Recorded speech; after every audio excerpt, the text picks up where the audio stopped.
नमस्कार। पदबंध के दूसरे पार्ट में पदबंध के प्रकार या उसके भेद के बारे में जानें।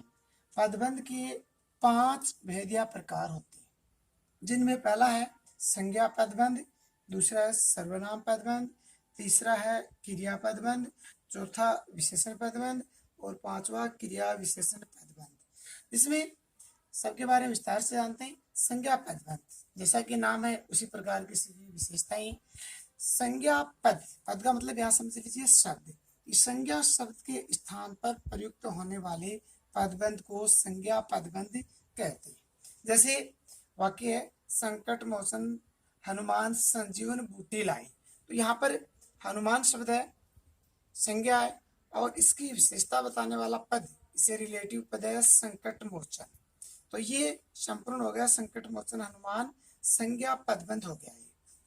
दूसरा इसी प्रकार का उदाहरण देखते हैं, बस फुटपाथ पर चढ़ गई। अब यहाँ पर बस फुटपाथ, ये शब्द संज्ञा शब्द है या कहें कि संज्ञा पद है, तो ये संज्ञा पदबंध हो गया। दूसरा भेद सर्वनाम पदबंध। सर्वनाम जो शब्द हैं या कहें कि सर्वनाम जो पद हैं, उनके स्थान पर प्रयुक्त होने वाले पदबंध को सर्वनाम पदबंध कहते हैं। जैसे जो स्त्री आज आई थी वह बीमार है।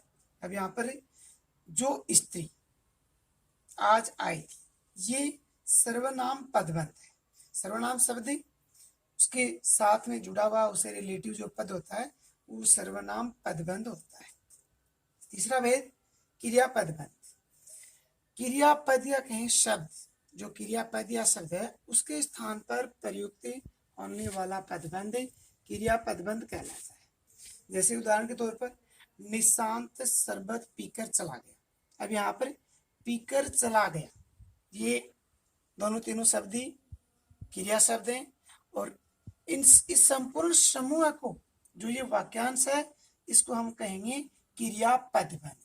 यानी क्रिया से रिलेटिव जो शब्द या पद होते हैं वो क्रिया पदबंध होते हैं। चौथा है विशेषण पदबंध। जो विशेषण पद या शब्द विशेषण के स्थान पर प्रयुक्त होते हैं वो विशेषण पदबंध कहलाते हैं। जैसे वह बहुत दुर्बल, बेईमान और कामचोर है, तो इस वाक्य में देखते हैं कि विशेषता बताने वाले शब्द हैं दुर्बल, बेईमान, कामचोर। तो ये संपूर्ण वाक्यांश, ये जो संपूर्ण वाक्यांश है ये विशेषण पदबंध का हो गया। अंतिम इसका भेद क्रिया विशेषण पदबंध, जिसको कि अव्यय पदबंध भी कहते हैं।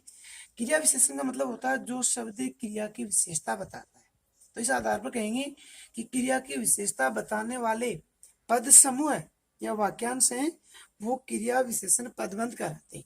जैसे घोड़ा धीरे धीरे चल रहा है, तो यहाँ पर चल रहा क्रिया इसकी विशेषता बता रहा है धीरे धीरे, तो ये धीरे धीरे शब्द इसमें क्रिया विशेषण पदबंध हो जाता है।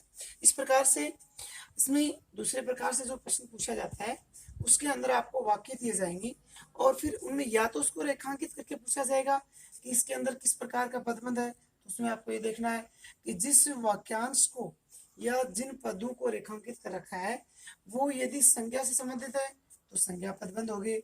सर्वनाम जो वाक्यांश है वो रेखांकित है तो सर्वनाम पदबंध हो गए।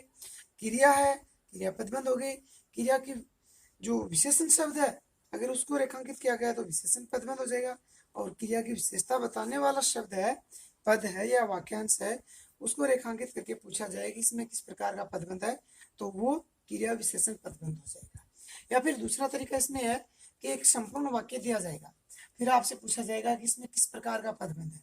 उसमें आपको ये देखना है कि उस संपूर्ण वाक्य में सबसे ज्यादा वाक्यांश या जो शब्द हैं, पद हैं, वो सबसे ज्यादा हैं संज्ञा से संबंधित हैं या सर्वनाम से संबंधित हैं या क्रिया से संबंधित हैं, विशेषण से या क्रिया विशेषण से। ये देख करके उसके बाद में आपको ये निर्धारण करना है कि इस वाक्य के अंदर संज्ञा पदबंध है या सर्वनाम पदबंध है या विशेषण पदबंध है।